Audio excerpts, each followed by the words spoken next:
All right, Lionel. It's been a good week of wrestling and kind of mediocre in anything else. But we are here for the greatest time of the week.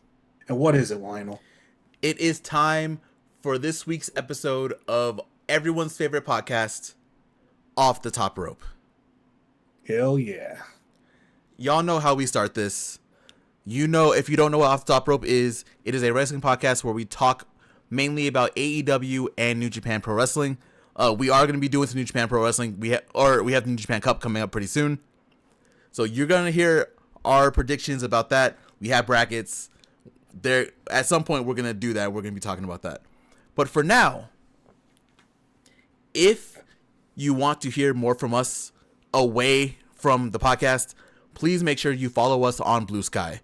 It is on the screen right now. You should be able to see it right there at TAGPW Podcast. Make sure you follow us. Proph's on there all the time. I'm going to start getting on there a little bit more. I want to be on there last night for Collision, but Tank was fighting in that horrible fight that Tank had, but that's a whole nother topic and a whole nother story. But yeah, make sure you follow us over there.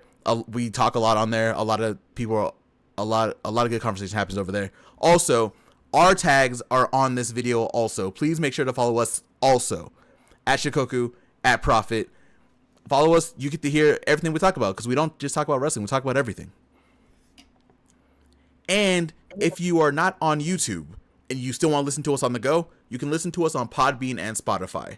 This podcast specifically is up every Monday on Podbean and Spotify. You'll be able to listen to us on the go. Let's say you're going to pick up a new graphics card because your 30 series does not work for Monster Hunter. Trust me, I get it. You can listen to us on the go when you're driving. You're at the gym, you need some motivation? Put us on. Don't worry about music. Listen to us talk about these sweet, sweet wrestling weeks of AEW. And just listen to us on the go on Podbean and Spotify. Prophet, tell the people about the YouTube. All right, guys. So on the good old YouTube that is, we run 3 different podcasts, believe it or not. So first things first, I need you to roll over there and drop an elbow on that like button. For sure helps us out. Also, subscribe, hit the bell button so you get all of our content that comes out. And with that, I'm just going to tell you guys the content that you get. You get 3 different podcasts. You not only get this, the flagship podcast that we got, Off the Top Rope, where we talk about pro wrestling and all things AEW. Soon to be New Japan is going to be the mainstay. We also have the OVA, which we talk about the anime we're watching because, hey, there's been a whole lot of good anime. You got the Drip King Sung Jin Woo on Solo Leveling. You got the GOAT of all games, Sun Raku in Shangri-La Frontier. And then you had one of the best shows, Dragon Ball Daima, just ended. And then on top of that, you get our takes on video games because we play games. Come on. If somebody has a wrestling podcast and don't play any type of video games, just don't listen to them. They suck. Listen to us because we are the greatest. So, with that, you get the 3 podcasts, you get everything. Subscribe, hit that bell button.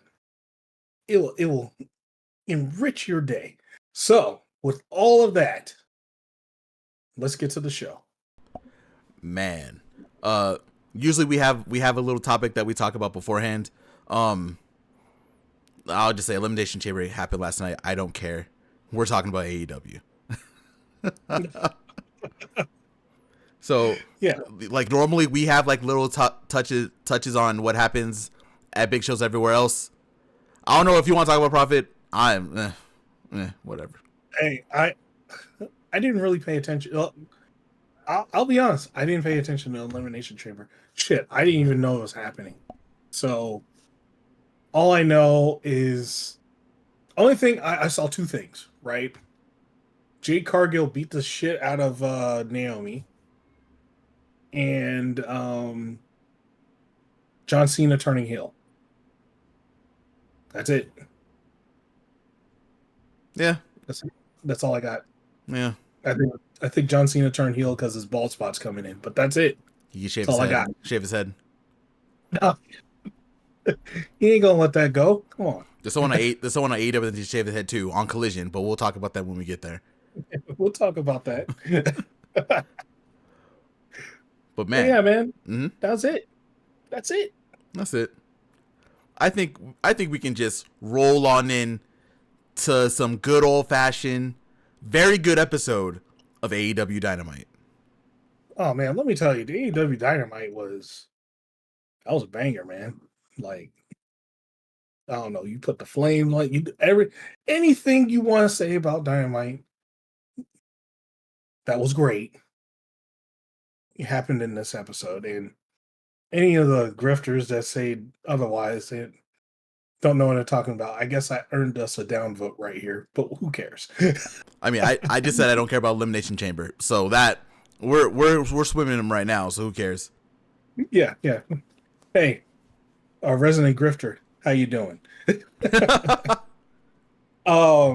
So on AEW Dynamite, we start out with Cope. He's in there. He's in the ambulance, and we quick and dirty. He's like, hey guys, I'm gonna show you to your ride tonight. Who he's talking to is the Death Riders. And yeah, so kind of foreshadowing what's gonna happen tonight. He didn't say exactly how many are gonna end up in the ambulance, by the way. And then so they had a quick recap of all the matches that are going to happen during Dynamite, and immediately the biggest face in the world, Hangman Adam Page, shows up. Yeah, he's in a EV, but it ain't the swastika mobile. It is a Rivian. I saw that. That was crazy. I was like, oh shit, because I knew he had a Tesla before. I think, right? Traded that bad boy in. I don't think he ever had a Tesla. Good. See, there's good in this world. See, Hangman wants to pretend like he's so bad. He's so big and bad. I'm gonna beat everybody up. Hangman, just drop the act, man. Just come on back. It's over now. It's over. We know you're good. We know you're good. We know you're the good guy. Yeah, we know you're a good man. Just come on back, Hangman. At this point, all that, get that revenge. Yeah, we're gonna talk about it in a second. Mm-hmm. Get that revenge. Get that ass. Give MJF that ass whooping that he needs. Yes. But so I forgot to mention before it showed Hangman coming in, MJF was back there and it showed him getting his quote unquote tattoo removed. Can I be honest? Yeah. I hope he really did. Because this isn't even like a company thing. I don't believe in someone getting a tattoo of their workplace. I love AEW. You love AEW. AEW is a job. Please, whatever you do, do not get a tattoo of your job unless you really, really, really love it. But even at that point, I wouldn't do it. Don't even bother. So I hope he really did get it removed, because I do not believe in people having corporations tattooed on them at all. Well, I think it was fake, but because there's like almost no way, unless this is his final time getting it done. There's no way it was that clean off of the first time he got it done, right? You know, like for people that know stuff about tattoos, yeah, I don't have any tattoos. Who gives a fuck? But I do know some of the stuff about them, especially removal. Like removal, if somebody's getting a tattoo removed, they have to do it like 3 or 4 times before the thing is fully removed. If they're doing the laser thing. Oh, I didn't know that. So, yeah. So like, it's probably a fake tattoo. Good. No one should have their company where they work tattooed on them. I don't care. The only person who I have AEW tattooed on them is Tony Khan, and even I don't agree with him doing that. No one should ever do that. It's still a workplace. Yeah. So yeah, he talks about, there's only 3 letters he believes in now, and that's pretty much himself, MJF. Mm-hmm. So then it goes to Hangman coming in, And shit, he came in, got out of his truck, and at first I was like, oh, he's just gonna go to the ring and start talking. Oh no, he had a match. So he did this match in cowboy boots, and it was against Aaron Solo. So he gets in, takes out his keys, puts them on the side, takes off that shirt, and start beating the shit out of Aaron Solo real quick. Aaron Solo got like one little thing of offense and was like, yeah. And then Hangman was like, no, I'm the main character here. Who the hell you think you are? And pretty much 1 minute later, from the time Hangman got in the ring to beating Aaron, he got in the ring and he beat Aaron Solo, like literally in a minute, and did the buckshot lariat in cowboy boots. Just think about that, guys. Mm-hmm. A certain guy like tried to buckshot lariat and broke his fucking ankle. So he did it in cowboy boots. So Hangman goes out the ring, does the classic Steve Austin. He gets the chair and sits in the middle of the ring and says he's not leaving until he beats down MJF. He came to fight MJF. See, that's why he ran through Aaron Solo so fast. He's like, man, get this trash out of here. I want the real fight. So eventually MJF comes out with a he's wiping his hands, a bloody towel. And he tells Hangman, he's like, that he pretty much, he starts talking and he pretty much tells him, hey, you should probably check on your friend. And Daniels is shown, and MJF is leaving, and it shows Daniels on the screen. He's all beaten and bloodied, so you know where the blood came from. Now, Hangman goes to the back, and he starts looking. Hey, where is he? He starts looking for MJF. MJF is gone, long gone. Smart of him because he would have got killed if he was there. Mm-hmm. And yeah, that ends that segment. And like a little bit right after that, it showed Don Callis and Fletcher in a little skybox up top. So yeah, like that was a great segment. Super quick match, great segment. What did you think about it, man? I really liked it. Hangman just showed why he is the guy right now, right? He came in with the EV, threw the keys, beat up Aaron Solo in a minute, and then still showed that he had that compassion and care for Christopher Daniels, right? So I'm excited to see where this MJF and Hangman match goes. And more than anything, I'm actually really excited for what's going to happen with Hangman later, because there's a couple little things that are shaking up that people might not think that are attached, but they are, and we're going to talk about that a little bit later on this episode with Hangman and his arch rival and what his arch rival is going to be doing at Revolution. But we'll talk about that later. Yep, he's almost going down the same path. So like right after this, Renee catches up to Chris Jericho, and she asks, Jericho's like, "Hey, you came here to apologize?" And she's like, yeah, sure. But by the way, came here to ask about how this match was set up with between Brian Keith and Ospreay. As soon as that happens, Don Callis comes out, and Don Callis comes out with Mark Davis. Pretty much says, "Hey, he gave somebody in the family a chance to take out Ospreay, and he failed miserably." He was talking about Mark Davis in front of his face. Mm-hmm. Just shitting on Mark Davis. So he's like, you know what? Sometimes you have to be in the business of outsourcing the problem. So he outsourced it to Jericho, and Jericho proceeded like I couldn't believe my ears.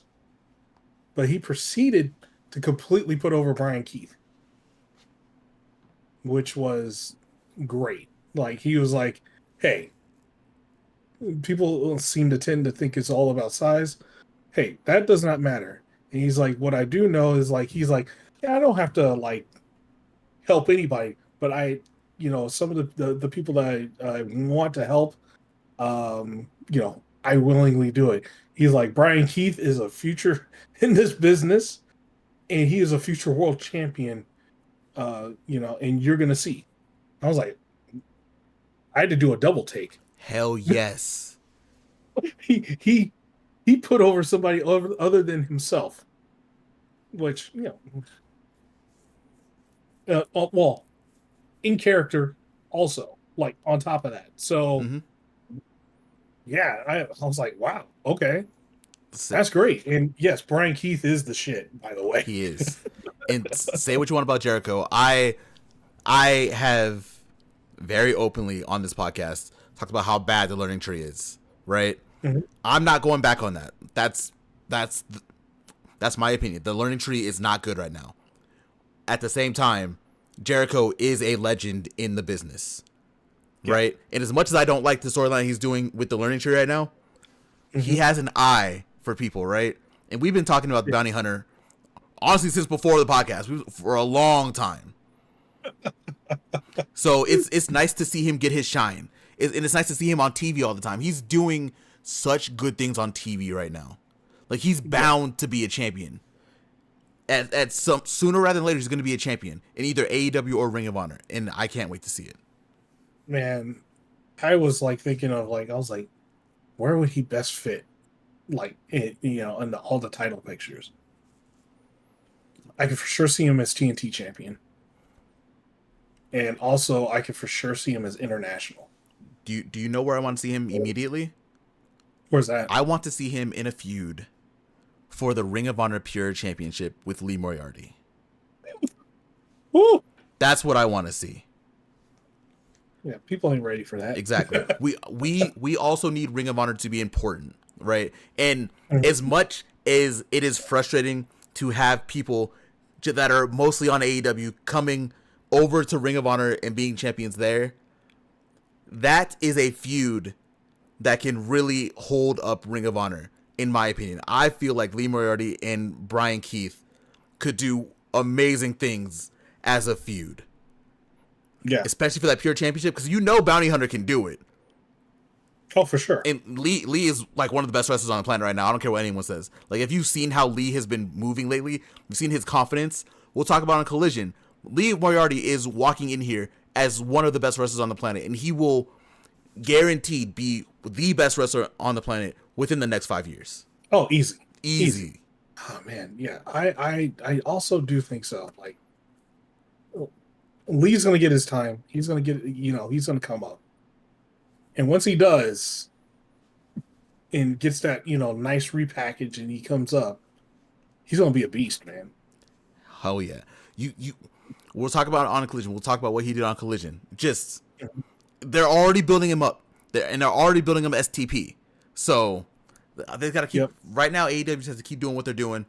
Give us some more pure title feuds, and we're good. Yeah, we'll for sure talk about STP later, because I'm loving that they're always on Collision now. It's so great. It's so great. And they're all so good. They're all fantastic.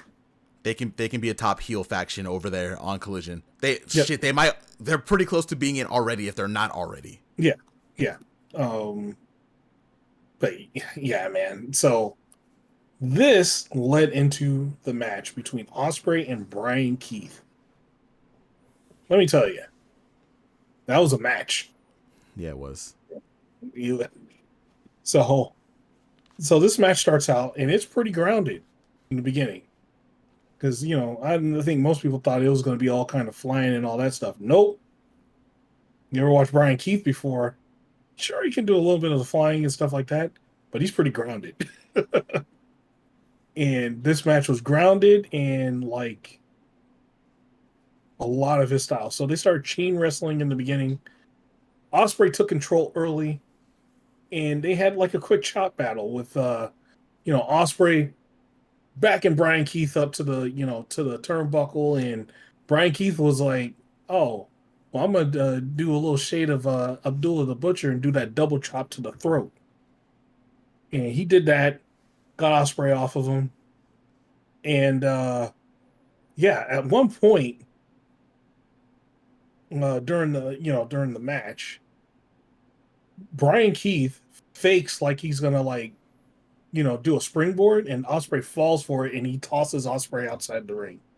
Osprey falls and hits it, falls on his knee. They made it look like he torqued his knee, and then Brian Keith slides out of the ring, runs around, and does a big ass boot. Mm. he fucks up Osprey with that boot, and then he throws him in the ring, and pretty much it went to commercial breakout. At that point, I just pointed out, hey, commercial break. After we come back, Brian Keith was still in control, and then he hits an exploder suplex in the corner. It was nasty too. And then after this, Osprey pretty much got up, and it was a flurry of moves from both. They were just hitting big moves back and forth. Which ended with Osprey hitting an Os cutter, getting the 2 count, and Osprey took his attention off of Brian Keith, and he was taunting Don Callis family, and it pretty much gave Keith the time to recover. He went for the hidden blade, he missed. And Keith countered the hidden blade with a knee. He just kneed Osprey in the face, and it looked nasty, man. Like, he hit him pretty hard. And then he did the Emerald Tiger Driver for a 2 count. That was a beautiful Tiger Driver. Yeah, it was. And then Keith goes for it gets 2 count. Keith goes for it again. Osprey counters, hits a Styles Clash. So just think of this: he goes from a Tiger Driver position, reverses out of it, then gets somebody and does the Styles Clash. That's kind of nutty. And then he hits Keith with the hidden blade and gets the win. And that was the end of the match. Shit was great. That was a good match. If you guys get a chance to watch it, fantastic. I would call this the real opening match, because the Hangman match was that was a squash. It was a squash in the segment, right? Yeah. This was the first actual match. I would advise, for sure, watch this match, because you're watching 2 awesome wrestlers go at it. So at the end of the match, Osprey is talking shit to Fletcher and Don Callis, and they're like, "Oh yeah, well, come up here." And Osprey's like, "Oh, you want me to come up there?" And they're like, "Yeah." And he's like, "Okay, I'm coming up there." So he jumps over the guardrail and starts going up. And him and Fletcher start fighting in the crowd, and they get broken up by security. Osprey gets sent his way, Fletcher gets sent the other way. And that's pretty much the end of the match in that segment. What did you think about that, man? I can spend 40 minutes gushing about Brian Keith, Bounty Hunter. I'm not going to. That would make this podcast very long. But I feel like this was, I think this was like a proving match for Brian Keith, right? For Bounty Hunter, because if you go out there with Osprey and have just an okay match, you don't really have a future, right? Osprey can wrestle this microphone stand to 4.5 stars. So the fact that Bounty Hunter was out there and he was able to have a really good showing with Osprey, the future is super bright for him. And then going to the end, it was just hype seeing Osprey and Fletcher just meeting in the middle, because Fletcher is not afraid. Osprey's not afraid. That cage match is going to be ridiculous at Collision, at Revolution. Yeah, that match is going to be insane. I think one of the things is, so Osprey is all right. I'm gonna make a comparison here. I'm gonna see if you think the same thing. Okay. So Osprey is if they want to really test somebody as soon as they get in, they go against Osprey. It used to be Kyle Fletcher, right? You first get in, you gotta get worked by Kyle Fletcher. That's the thing, right?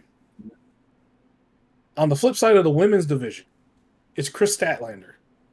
Oh yeah, I see So you. if you're coming up and you're good, you go against Chris Statlander. She'll work you and test you out. If you have a good match with Chris Statlander, then you're good, right? Which is why Camille failed. And Megan Bain is, you know, had a, is like the counter opposite. She had a fantastic match with Stat. So, Mm-hmm. you know, and then other wrestlers, too. Um, so yeah, like what do you think of that comparison? Because I think it's like, you know, if you're coming up, this is the bar you have to meet if you're going to actually, be something here. If you're going to be elite, you have to wrestle Yeah. against the elite. I fully agree with what you said. Because before Fletcher, we didn't really have like a crazy good measuring stick, right? Like Takeshita was there. Takeshita was doing it a little bit. Takeshi's fantastic, but he was also going to Japan all the time, right? Right. Yeah, we didn't really have a lot of measuring sticks, but Ospreay is that measuring stick right now, right? He's also Yeah. arguably one of the best wrestlers on the AEW roster, and still arguably still one of the best wrestlers on the planet. So again, like you said, I fully agree. Yeah. Yeah. I think like on both ends, those are the measuring sticks. Osprey, Chris Statlander. Mm-hmm. And that exactly, that's why Camille's gone. Exactly why Yeah. Camille's gone. she she had Stat tried to pull it, tried to carry her, but she can't. You can't carry bad. So She yeah. had that match with Queen Aminata too that wasn't good, and we'll talk Yeah. about Queen Aminata later too. Also had a barn burner of a match. So you know, Yeah. Him and her and Julia Hart, right? Like, yes. Aminata Julia Hart too. Which, what can I say, right? We touched on it last week. It just kind of came to fruition this week. Just saying. In a very different way than what I was expecting. Yeah. But yeah, man. So next up, carrying on, we had a video package of Mariah May, Tony Storm, and that rivalry. It was a good recap on it. That match is going to be insane on Revolution. And speaking of Revolution, we had a Revolution video package, which pretty much showed all the matches up to this point that have been made. It's great AEW's doing these packages now. Is keeping everybody informed on what's going on, and people that are just like jumping in and out, they know what's happening. Mm-hmm. And right after this, they had a Momo Watanabe video package, and I was like, "Oh shit, it's starting, starting to heat up." And immediately after that, we had Mercedes Moné coming out of her dressing room, and she was pretty much talking about Momo. She was like, "Hey, I ain't got time to wait forever. So whenever Momo shows up, tell her to get over here." And while in the back, we're getting the start of something fantastic that's going to probably happen in All In Texas. So there was somebody backstage when Mercedes was talking, and she turned to her and was like, "Hey, when Momo gets here, you tell her to meet me over here," and all that stuff. And it was Billy Starks. Billy Starks was like, "Yeah, whatever." She was drinking her drink and was like, "Yeah, whatever." And wasn't listening to Mercedes. Mercedes got pissed off and knocked her drink into her face. And Billy Starks got mad and was like, "Hey, who the hell do you think you are?" And Mercedes was like, "Hey, I'm Mercedes Moné. I can do what the fuck I want. You tell Momo when she gets here to, pretty much come see me and tell me that she wants this match." Um, Billy Starks was like, "Hey, I'm our Ring of Honor superstar, soon to be women's champion, Billy Starks. And, you know, by the way, you should probably watch your back." And behind Mercedes, while they were going at it and talking, Momo snuck up behind her with a bat. And she swung at Mercedes, and Mercedes was like, "Oh shit!" and ran away and dropped her TBS title. And Momo held up that TBS title and was like, "I'm going to derail the money train at Revolution." And Billy Starks was like, yeah, the title looks good on you." So that was a pretty crazy segment. What did you think, man? Man, okay. We'll start with the obvious first, and then we got to talk about Athena versus Mercedes. Yes. The obvious is Momo challenging for Revolution is a great call because they had that great match at Capital Collision, I believe it was. I think it was Capital.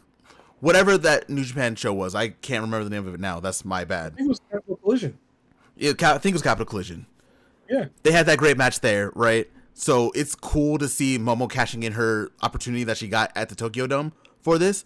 I am low-key surprised that she's doing it for the TBS Championship.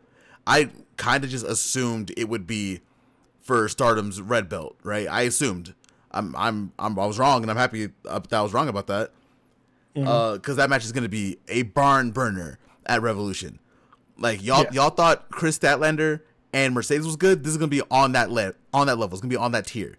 Because you know they're gonna have time too, just like they did at Capital Collision. And we gotta talk about the big part of this. Yes. We are finally starting the build for Athena versus Mercedes. That screams All In. Oh yeah.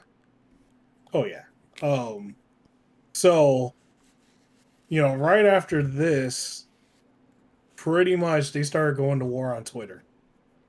You sent me that. Yeah. Mercedes and Athena. Athena was like, "Hey, you know where to find me, but I don't appreciate you doing that to, Billy Starks. So, hey, if you want to fight and you want to actually have a good match, have a match, come on down to Ring of Honor." And Mercedes was like, "Why would I come to Ring of Honor when I'm up here? Why don't you finally get your ass onto the real show?" I was like, "Oh, I think you done messed up this time, Mercedes." Y'all, everyone's been talking about who's going to take the championship from Mercedes, who's going to take the TBS championship, who is on the level of Mercedes to take that championship. Let me tell you, it is very easy when you're someone who helped restart a brand, but became the face of that brand. And I'm going to say this, people might take this the wrong way. If you do, I apologize. But in America, it is very hard for a woman to be the face of a company. That does not happen. For whatever reason, that does not happen. Athena is able to do it. You tune into Ring of Honor for Athena. You might watch Ring of Honor for other stuff, blah, blah, blah, but your main event is always Athena. I don't care who you are. I don't care what's going on. I don't care who is the world champion. Athena is Ring of Honor right now. Yes. The brand is where it is right now because of what Athena's been doing there for over 2 years. She has built herself up to be a mega star right now. Easily one of the best wrestlers on the entire AEW roster. Easily. Oh, easily. So you have arguably one of the best women's wrestlers of a generation that was able to shape things in WWE versus arguably one of the best wrestlers on the planet who was able to literally keep Ring of Honor from being garbage. And like I said, people might be offended by what I'm saying, but it is what it is. Right now, Ring of Honor is in a good place because they have Lee Moriarty, they have Athena, right? They have the Sons of Texas who are doing good things in Ring of Honor. 2 years ago, y'all didn't want to watch that shit. Y'all didn't want to watch Ring of Honor 2 years ago. All y'all were upset about what was going on. Now everyone wants to tune in the Ring of Honor. They want to see what Athena's doing. That is an icon. That is someone that has power. You put those two in the ring at All In, that's money. Oh yeah, for sure. Like that's It has. So here's the thing: you do that all in Texas, it better either be the co or the main. Besides, like something like a Swerve Hangman like title match, or like Kenny Omega doing, like a big title match against Okada or something like that. Mm-hmm. There's nothing else you put at either the co-main event or the main event. See, okay, since we're here, All In, I expect that card to be insane. Oh yeah, Like yeah. I expect, like, we already had the tease for Okada Omega, right? Mm-hmm. Okada wins, or if Omega wins the international championship, that's the easy title unification match right then and there. That takes Okada and Omega up to another level. Or go ahead, Takeshita Okada. Takeshita Okada also huge, Mm-hmm. but everyone's looking for Omega Okada. Oh yeah, of course. Either way, that would be, Takeshi's been looking for that match with Okada for a long time too, so that's also big, right? We have Mercedes and Athena, right? That's starting right now. That will be stupid if they don't put that on All In. Oh no. Yeah. Like, I'm almost. I'm all right. I'm gonna go 10 toes deep on. There's no way that match does not happen at All In. If it doesn't, that's a huge mistake on AEW's part. Yeah. We We already see the seeds being planted, which is, she's probably gonna have a match with Billy Stark soon. Sooner rather than later. Oh yeah, because they had interactions twice now on both shows. Yeah. That's not an accident. If you want to put someone random there, you can put someone random there. Mm-hmm. Putting Billy Starks there is a choice. Yeah, that's intentional. Thank you. That's the word. That it's intentional. Yeah. Here we can talk more about the card. We have a Hangman and a Swerve, which we'll talk about them a little bit later, because they right now are two sides of the same coin, and they deserve their own conversation right now, right? Mm-hmm. That is easily a big match that can happen at All In. Yeah. Who else? You can get Christian Cage and Copeland. You want a big match? That's a big match right there too. That's a huge match. They have so many matches that they can put in All In, that they can start building right now, that they are building right now. Even if you don't see the threads are there. Right now, they're building towards Revolution, but really, we're getting a very big build, not only to All In, but also Forbidden Door. Because we have Bullet Club War Dogs folks showing up. That's also not an accident. Not at all. Like, there's like a lot of things happening. Like, one of the ones I honestly think is going to happen. There's the next match we're going to talk about, but Murder Machines and the Hurt Syndicate is going to be at All In. Oh, we're going to talk about that too once we get to that match, right? Because that's also, like, when you talk about the finish of that match, people are going to be like, oh, yeah, Outrunners. That shit is not over between the Murder Machines and the Hurt Syndicate. We'll talk about that when we get there. But if you really think, and I know you don't, I know I don't, but if there are people out there who are like, oh yeah, that's it, we just get the Outrunners and the Hurt Syndicate and that's it, bro. Nope. There again, everything that is on TV is, well, 90% of what's on TV is intentional. Yes, 90%. 90% is intentional. We're not gonna talk about it too much, but there's a reason what happened in the next match happened. There is a reason that Hangman went to Swerve's locker room but didn't talk to him and then got stopped by MJF. There's a reason Billy Starks is in Mercedes' face before this happens. We are building to big shows right now. And I know people can't see it because it's not right in their faces right now. And AEW has not really done this in a long time. Mm-hmm. But we are building towards the stadium shows. We're building towards Forbidden Door. Low key, but not fully, but we're building towards Forbidden Door. We're really building towards All In.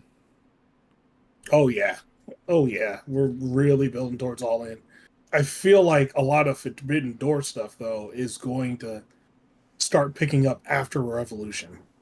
Yeah, because you saw Clark Connors was on Collision, right? Wrestling Swerve. Again, they could have put anyone there. Shows Carl Connors. That's intentional. Gabe Kidd was on last week, and then he had a segment like a post match thing after on AEW YouTube channel where he interrupted Mark Briscoe. Yes, and we'll talk about that too. Gabe Kidd's on AEW talking mad shit about AEW, and now he's actually doing it instead of just on Twitter. He's doing it on AEW programming. We're building towards the big shows. Yep. And who you put the War Dogs in there? War Dogs right now is one of the best things that's happening in New Japan right now. Right? Like, so you put them at the forefront, that London show is going to be insane. Because again, Forbidden Doors in London. Oh. Yes. That's why the War... Okay. It's 100% why the War Dogs are there. Yep. But yeah, man, like that's really it. Like, I know a lot of people might not see it. We're building towards big shows right now, and I know it's not obvious, but we're not getting Athena Mercedes in 2 weeks. That's not gonna happen. No. That's the stadium show. We're not getting this stuff between Hangman and Swerve right now. They have proven that they are a stadium level feud. Right. And that's even if it goes Hangman versus Swerve, right? I honestly don't. So we're going to have to see next week. And I'm going to mention whatever the match stipulation for Swerve is, right? But we're going to see next week, and we're going to have more of an insight on where it's going. So, yeah. There's a lot of stuff building. Like, I could also see Swerve and Hangman teaming up for a common enemy. Who knows, right? Bro, we gonna talk about when we get to that Swerve segment. Because you think I'm talking a lot right now? I have a lot more to say about Swerve and Hangman. Yeah. Well, let's make our way to it. So, the next match that we kind of alluded to there was the Outrunners versus the Murder Machines. Man, I'm just going to say this. This was a fun match. Outrunners got their asses kicked. They really did. The Murder Machines were not having it. Like, the match started out, Cage knocks out Turbo Floyd from the apron. And, they started, beating the crap out of, like, Truth Magnum.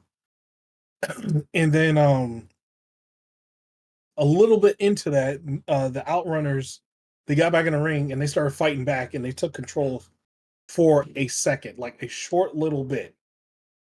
So, and then they knocked the Murder Machines on the outside of the ring. Well, that magical thing called a commercial happened. And when we come back, the Murder Machines are beating the shit out of Truth Magnum again. So, Turbo Floyd got a hot tag. He gets in there. He starts, turboing up. I ain't going to say the other word, but he getting turboed up. Gets a little bit of offense, and then he gets shut down by the Murder Machines. Like, he did like 3 moves, and they got shut down. The Murder Machines started to beat the crap out of them, and then they were about to hit their finish. And Truth Magnum stopped the finish, and it kind of looked ugly there for a second. When they dropped him down, I think it was Brian Cage was dropping him down for doing the powerbomb. And Brian Cage took fucking Truth Magnum outside the ring and fucking annihilated him. He threw him to the damn on that the guardrail. He threw him on that shit so hard. It looked nasty. It was like you motherfucker, boom. He just threw him hard, man. And then Archer, he's in the ring, he goes for the blackout, then the Hurt Syndicate theme starts. He gets distracted. Turbo Floyd rolls up Lance Archer and gets the win. And your Outrunner, the Outrunners are the number 1 contenders for the tag titles for next week. So they get out of the ring, of course. Very smart move, Outrunners, because Murder Machines would have killed you if you stayed in there. And they were like, yeah. They were like walking down the ramp. But, you know, the Hurt Syndicate was also down there. And they stared him in the eyes. They're like, yeah, yeah, we're going to kill you next week. But they were really looking at, you know, staring at Archer and the Murder Machines. And they're like, yeah, we did that. We distracted you. We screwed over your shot. And yeah, the Murder Machines ain't going to take that lightly. We already know that. Oh no. But yeah, what did you think of that match and the stuff that happened towards the end? I thought it was a really fun match. I also like that is it's an upset, right? Outrunners winning is an upset, and I know they had help from the Hurt Syndicate, but it's an upset, and that match is gonna be fun. We have it confirmed now for Revolution, so Hurt Syndicate versus Outrunners is gonna be a very fun match. It's gonna be very different from what we've seen from the Outrunners and the Syndicate too. So I'm just interested to see how that goes. Yep, it should be fun. So right after that, we had a video recap of you know, the Cope versus Mox rivalry, and then after that, we had the Ricochet recap with all the shit Ricochet's been doing these past few weeks. Really being the little nerdy looking villain that he is. So out comes Swerve and Nana. And Swerve started out, he was talking about his first appearance, which was Revolution. And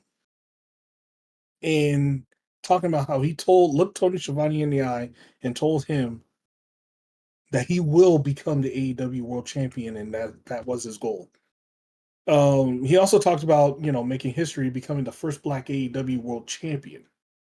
He says he wants to focus on the World Heavyweight Championship, but he can't because he has to finish it with Ricochet.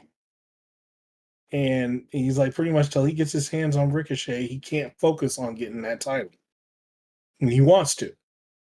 Um, Immediately after he you know, he says that, he said Ricochet. So Ricochet comes out, and man, Ricochet had huge heat. Like, there was not a person in that arena that wasn't booing. And he went with it. He started shitting on shitting on San Diego, man. Getting all those, it got everybody pissed off. It was so good. Which was, it was great. Like, if you can't see that Ricochet is, you know, a top heel in the company now, and, you know, just changing, you know, changing what he was before and getting this new personality now, and we get to actually see it, and he's playing the villain, he's playing it perfect. I don't know if I can help you, man. Like, he's doing great now. So you know, Ricochet pretty much tells Swerve, he's like, hey man, like I said last week, I'm done with you. I don't want any type of match with you. I'm going for gold. Right? And Nana interrupts. He says, hey, Tony Khan agrees with me and Swerve and says that you guys need to fight another match. And, you know, Ricochet was like, oh, come on, man. He's like, but I have something that'll sweeten the deal. It's an offer you probably can't refuse. He says, if you do one more match with Swerve Strickland, whoever the winner of the match is will become the number one contender for the AEW World Heavyweight Championship. And I was like, ooh, okay. And Ricochet was like, oh, you real good, Nana. You real good. He's like, okay, so all I gotta do is beat your boy's ass one more time, and then I get jumped up to being the number one contender. He's like, deal, but we're not gonna do it on TV because, you know, all these people here, they're broke, and they couldn't even afford a match with me. So we ain't gonna do it tonight, and we ain't gonna do it next week. We're gonna do it next week at Revolution. And bam, that match was made. And Ricochet, he walks out and Swerve was about to go and get him. And Nana was like, hold on, Swerve. Hold on, boss man. There's something I got to talk to you about. He's like, hey, all this time I've been with you. I took a lot of bullets for you. I took a lot of them. He's like, I took it from Sting, Hurt Syndicate. I took some from Ricochet. And he's like, hey, you need to win this match because, and get my robe back. Because if you don't, then I don't think I can do this no more. And then Nana jumps out of the ring and then, leaves. And then Swerve is like, yo, what the hell? Swerve is shocked. So yeah, that was the end of that segment. So what'd you think, man? It's very rare for AEW to do like a in de facto number one contenders match, right? We rarely get this. It does not happen very often. Right. So the fact they had to say this, also, I think it's very, very well deserved because with how their rivalry has been going, either one of them should have been number one contender. So I feel like this was like the next logical step anyway, but it's really nice to just know that whoever wins that match at Revolution is going to be the number one contender. Right. And that leads me. I'm gonna try to keep this as limited as possible because I'm gonna gush about this, I think. Yeah. But AEW has a very good way of doing very subtle storytelling. Mm-hmm. We've talked about MJF and we talked about Hangman, right? Yeah. What is the one trigger the two triggers? One of the triggers that MJF has used on Hangman, one is Christopher Daniels, the other is using Swerve. Right. Prince Nana has been bringing up Hangman, right? And you said it. You said it earlier, so I really want to just reinstate that your point that you were talking about is the point that I have also. Hangman and Swerve are two sides of the same coin. They're right now going in opposite directions. Hangman's descent to madness is now coming up, and Nana wants Swerve to go back to being the most dangerous man in AEW. Mm-hmm. This is what led them to meet up before. So now they're, after over a year, they're starting to go back to where they were before their feud. And we know that Hangman was looking for Swerve at one point. I'm pretty sure he still is. Yes. We have no idea what the reason is.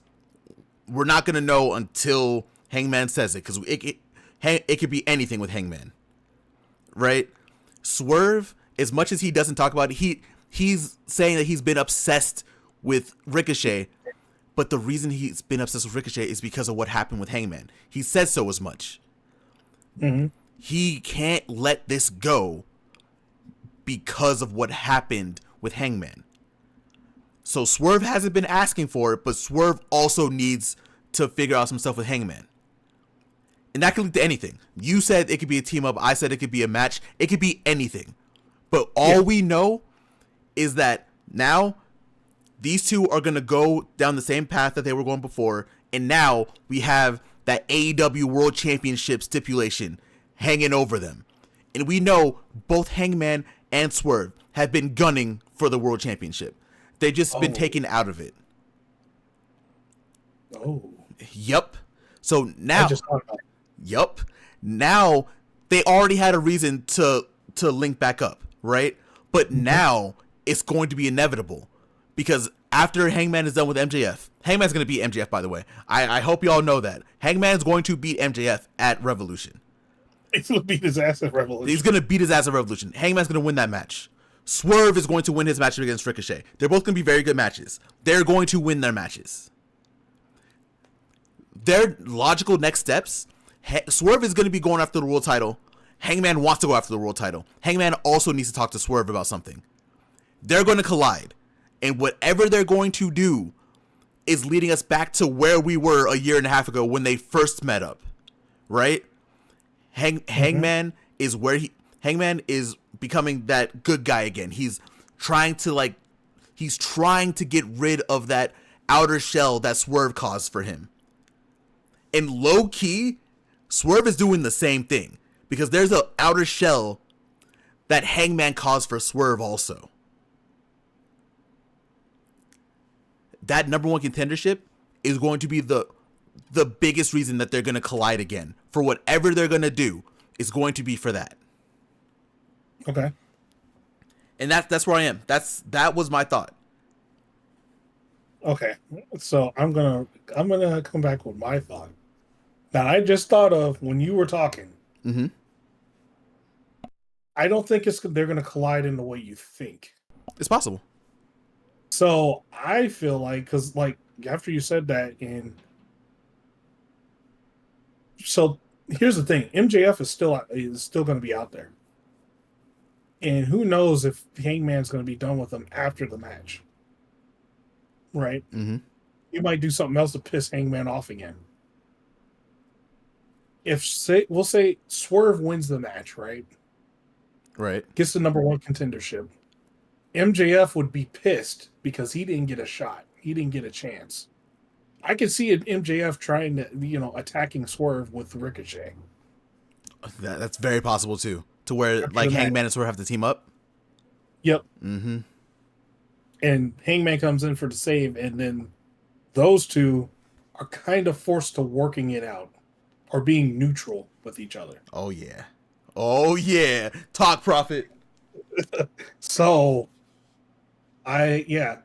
that's what I'm seeing, man. Like they've already fought each other. They've killed each other already, right? Mm-hmm.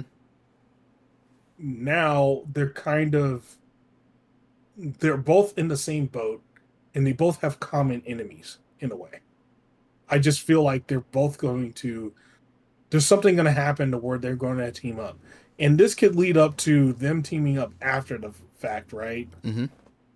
Because Death Rider, if Moxley wins and the Death Riders are still out there, and Swerve's challenging Mox, who other to have with you than Hangman Adam Page, the complete psychopath, the man fueled by vengeance, who ain't done with the Death Riders, by the way. It just got shelved for a minute. Mm-hmm. Who other than him to back you up going in? Man, yeah, that's a good point too. That's a very good point. Because Mm-hmm. I didn't even think about that part. Because it's very possible that Mox just wins. Yeah. Like, and we avoid my worst case scenario. That would be fantastic. Mm-hmm. As much as I don't want Mox to just not hold the title and just, whatever. If we get Swerve and Hangman teaming up against the Death Riders, that is the force that can beat them. Oh yeah. Like there's no other. Kenny's doing his stuff. Kenny's not worried about this, right? Kenny would be in there. He'd be able to do this. Ospreay would be able to do it also. Ospreay's also kind of doing his thing. Like, we can go crazy. They might be able to join in. Who knows? I don't think so, but a lot can happen, right? But to your point, it starts with whatever Swerve and Hangman are going to do. Yes. Either they team up, either they go at each other one more time. Whatever they do, no matter what, they are on a course with each other next. After Revolution, after they're done with this stuff, whatever happens, we know that Hangman and Swerve are going to be doing something. It's right. It's right there. For sure. Yeah, it's right there. So we're gonna see. This is gonna be fun, man. The next match, I did not take my notes for this match. That's fine. You didn't miss anything. I put free talk on there because we're gonna talk freely about this one. Undisputed Kingdom versus FTR and Daniel Garcia. I was already mad at the beginning of it when I saw Daniel Garcia in it, but the end of it, I'm like, okay, they led to something, but okay. So, actually, the match was good. The match was a fun match. Hard to have a bad FTR match, right? So, the match ends up with the Undisputed Kingdom winning, Adam Cole rolling up Daniel Garcia. And then we get confirmed Adam Cole goes against Daniel Garcia on Collision. So I was fine with it because they kind of set it up to where, hey, whoever Garcia was going to take the loss, and whoever rolled him up was going to be the next challenger. One of the things that also came out of this was Roddy and Kyle O'Reilly going against FTR. So we got a little mini thing going on there too. But they kept talking about on the whole on that whole match was that the everybody in the Undisputed Kingdom pretty much wanted that TNT Championship. Mm-hmm. They pretty much said it the whole match. And they're like, yeah, they've all been eyeing the TNT title. I was like, huh. They went to the top, the top guy, which is Adam Cole, like immediately. I feel like it should have just been a step ladder, right? Kyle O'Reilly, then Roddy, and then Adam Cole. It just went straight to Adam Cole. So, it was a fun match. Liked where it led to a TNT Championship match for once. Makes Garcia defend the title, but I'm just gonna reiterate again. I hate seeing ever since he got this title, he's literally in 3-ways and all this other shit with other people instead of defending the title. And he's losing. Let's just get a good title defense. He's losing all of them too, by the way. He doesn't win these trios matches. Yeah, it looks stupid. It just looks dumb. Okay, you don't have the liability because it's a trios match, but you're still the TNT champion going out there losing, right? Instead of doing one-on-one matches and winning and having a good TNT title reign. So that's all I want to leave it to, because I can get into this shit all day, and I'd rather not, because it's not worth it. I said my piece last week. I get it. I do have a question for you though, because when I saw this is going to touch on Collision too, and I feel like we could just probably talk about this now. I don't think we have to wait for Collision to talk about what happened with Adam Cole and Daniel Garcia, right? Yeah. So we get the match. We get the match on Collision, right? So they built up. We have a TNT Championship match. First time in a couple weeks. The commentary was actually trying really hard to say like, this is his fourth title defense of the year, but it's already been 8 weeks, right? That's like an okay pace, I guess, but really it doesn't feel like he's really doing that because he's on TV all the time.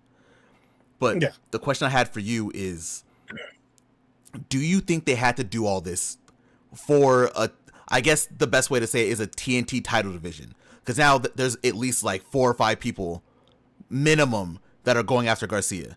Do you think they had to do all this, or do you think these could have just been open challenge matches? Do you think they had to have a story for this? I mean, I look at it like there's some matches he could have had a story with it, right? Mm-hmm. But there's others that they even have to. It's the TNT title. It's literally the open challenge title. Just like the TBS title that Mercedes Moné has. Anyone can challenge for it. Shit, I can go and challenge for it next week. It just... I'm just saying, it's true. It's the open challenge title, right? That's its thing. That's its shtick. So anybody can do it. It doesn't need a story behind it. Because the janitor can walk up and say, I want a TNT title shot. Right? You haven't wrestled, but you get the title shot. That's just how that title goes. So they can have one leading into a storyline, which is a series of matches, kind of like the Booker T. Chris Benoit thing, where they had a 5 best out of 5 series for the U.S. title. I think it was either U.S. or TV title back in the day, but whatever. You can have that kind of storyline, who's better. But you don't need this long, drawn-out storyline and all that stuff for the TNT title. You can have it, but you don't need it. Specifically for that title alone. Yeah. I just, it's definitely weird, right? Because low-key, they're kind of doing the same thing with Mercedes, but it feels like Mercedes wrestles a lot more for that TBS championship. Whenever Mercedes is doing anything on TV, it's about the TBS championship. Yes. It has not felt that way for Garcia, in my opinion. I don't know if you feel the same way. Oh, that's why I have a gripe with it, right? Whenever I see Daniel Garcia, he's in a trios match. He's in the Casino Gauntlet trying to get a world title shot. What the fuck are you doing, man? Mm-hmm. Every time you're coming out, you're not defending your title. You're just doing other stuff. Like if the whole point was to get the title and just never defend it, why do you even have it? Like, this title reign sucks. I'm just gonna flat out say it. It sucks. Mm-hmm. And they need to do better.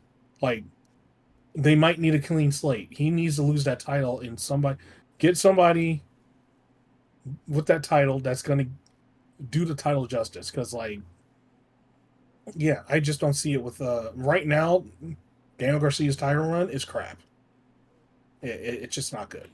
Yeah, like I think they've tried too hard to try to have like stories around the TNT Championship, and it works sometimes. Like it feels like they have a perfect example in Mercedes, like we just talked about. Mercedes, she's always everything she does is for the TBS Championship, but Right. like even when she's like on TV, it's about someone going at her for the TBS Championship.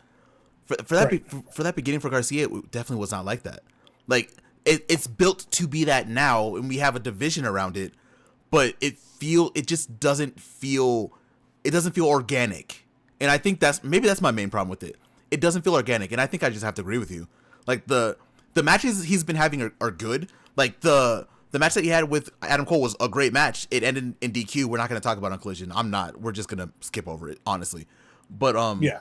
like it was a great match. It ended in DQ, and it was a really good stepping stone. But it felt like Adam Cole could have taken that title and ran with it. He was amazing in that match. He's Adam Cole again. Yeah. Like, actually, let's talk about that because, look, if you guys haven't seen, Adam Cole's back in shape again. Yeah. He's not like, the Adam Cole before, that you saw. Now my boy's back in shape. And he's wrestling like that, and he's got an edge now. He's got, and you see it every time now, like every time he wrestles now. He's coming, he's Adam Cole again. That's just the best way to say it, like you just said. Mm-hmm. It's just So yeah. It's just interesting to see what they're doing here because I feel like this is the one time that a lot of the internet is in agreement, right? Where this Daniel Garcia TNT Championship run, it was great to see him win it, right? But then he just they just did nothing with him, and they're trying to recoup it like they did with Jack Perry, but for whatever reason, it's just not working. Like I think it kind of worked with Jack Perry at the end. I don't really know why, because now I'm thinking about it's the same situation where Jack Perry was just kind of doing things or just not on TV. You know what? No, it's worse. Because there were weeks where Jack Perry just wasn't on TV, right? Right. And Garcia's been on damn near every show. And more times than not, it's not about the TNT Championship. Like it feels like it just became about the TNT Championship this week, despite the fact that they've been trying to build this division around it. Yeah. Maybe that's my problem with it. I think I think my main problem is, out of all the championships they have, the TNT is probably the easiest to build. Yeah. Right. Like, it's an open challenge title. Literally.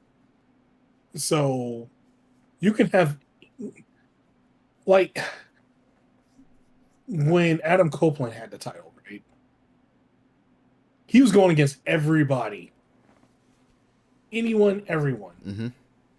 It was bringing that title back to where it was before. Like, hey, somebody can show up from fucking GCW or whatever. Who knows?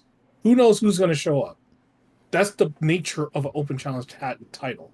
Like, anyone can show up from anywhere. Shit. Relationship between AEW, well, not new, but the current relationship between AEW and New Japan. Anyone from New Japan could just show up. Like, shit, what if Yoda Tsuji showed up? If he's showing up, right? I want him to win the TNT Championship, though. Oh, no, yeah, I for sure want him to win. If he shows up, he's winning that TNT Championship. I don't care. You guys get the fuck out of here with anything else. He's winning. Yep. And look, he can take the title away to Japan all he wants. I don't care. He would look great. Fuck, now I want that. He would look great with the TNT Championship. Fuck, Prophet, why'd you do that? Because I'm trying to put it in everybody's mind right now. Oh man. And that, hey, if you guys haven't noticed, that's my guy. That's my guy in New Japan right now. He's so great. So, but anyways, man, like that's the opportunity for shit like that to happen. That's what the TNT title is about, right? Mm-hmm. Cody Rhodes did it for a bit. People are showing up out of everywhere. Miro did it. When he did it, it worked perfectly. People just showed up out of everywhere. What was the storyline? Him protecting the title for his god. That was it. It was the most simple fucking storyline. It doesn't need to be crazy. Mm-hmm. You defending your title. What's Mercedes' storyline 90% of the time? Her defending the title. People coming at her beating those people. That's the storyline. That's it. That's the story. I think the most that I would be okay with, like when Christian held the title, right? He wasn't wrestling every week, but everything he did on TV was about the TNT Championship. Yes. Everything. Like even when he was in other matches, tag teams, trios, whatever he was doing, everything he did was about the TNT Championship, and that elevated it. I feel like we can say what we want about every champion. There's been a lot of champions. Scorpio Sky, Wardlow. Like a lot of people that I said Scorpio Sky, Wardlow. I like Scorpio Sky. I don't like Wardlow. There's a lot of people have been the champion for the TNT champion, right? All of them, all their main focus, every single one of them, whether you like their championship reign or not, has been the TNT championship. Everyone but Daniel Garcia and Jack Perry. Right. Jack Perry, they kind of got to him at the end, but I think we kind of, I feel like a lot of us gave Jack a lot of flack because of what was happening with him. But if we're gonna keep it a whole stack, that TNT championship reign was not good either. He made it up at the end, but it wasn't good. Garcia is on that same path. I think he's. It might be worse, yeah. In my opinion, it's worse. Yeah. Because if you're not on TV, okay, you're just not on TV, right? Nothing you can do about that. You're not booked. If you're on TV every fucking week with your new shiny TNT championship, that open challenge title, maybe he's purposely getting into other matches so he doesn't have to fucking defend it. Who knows? But he should be defending that title. That's my main thing. Because, as I've said, it's an open challenge title. People should be coming all over the place to get that damn championship away from him. Mm-hmm. That's how it should be. But yeah. I was actually really curious about what you were thinking about this. When I saw Collision, the first thing I thought was, Prophet might not like that. You were correct, because I hate it. I texted you immediately when I saw that. I was like, what the fuck is this, man? Yeah. It's not great. Like they definitely need to figure something out with the TNT Championship. I'm hoping we get a match at Revolution. Like make it at this point, if you're doing this, make it something crazy. Make it like a scramble. I don't know what AEW will call their scramble. I don't think they've ever actually done one. But they can do like a scramble match, like a 6-way for the TNT Championship, and then just move forward, and that can be your division. That's a bad idea. Don't do that. But like, just have a championship match at Revolution. Let Daniel Garcia lose the title, and let's build the TNT Championship back to being what it should be, and giving it another a facelift, a motivation. Right. Yeah. It's either that, or you just completely repackage it, and we have Speedball Mike Bailey right now, and just make it an X Division title, pretty much, and then people have 3 options to cash it in. There. Ooh, in option C? That would be interesting, actually. Cash it in for the world, cash it in for the, what is it? Continental, or cash it in for international. Yeah, that'd be dope. That's actually a really good idea. Or option D, get a tag partner and cash it in for the tag titles. Add that extra option in there too. That would give it a really good reason to be because right now AEW doesn't really have a good reason for it to be an open challenge championship. That would be a really good reason for it to be. Right. Like everybody like would, because you'll have former world champions going like, "Oh, I can't get this number one contendership right now, but I can beat this guy, get this championship, and then cash it in to get a world title shot." That would like heat up the division. That'd make it a crazy division after that, right? You add a minimum defense limit. Like you gotta be able to at least hit V4 before you can turn it in too. So they can't just get it and then immediately cash it in. Yep. You can't do the whole year like TNA does. Like you cashed it in for Bound for Glory. You can't do that here. I don't think that'll work here. But do like a minimum defense. Like knock out 4 defenses, and with your idea, it's going to be top talent.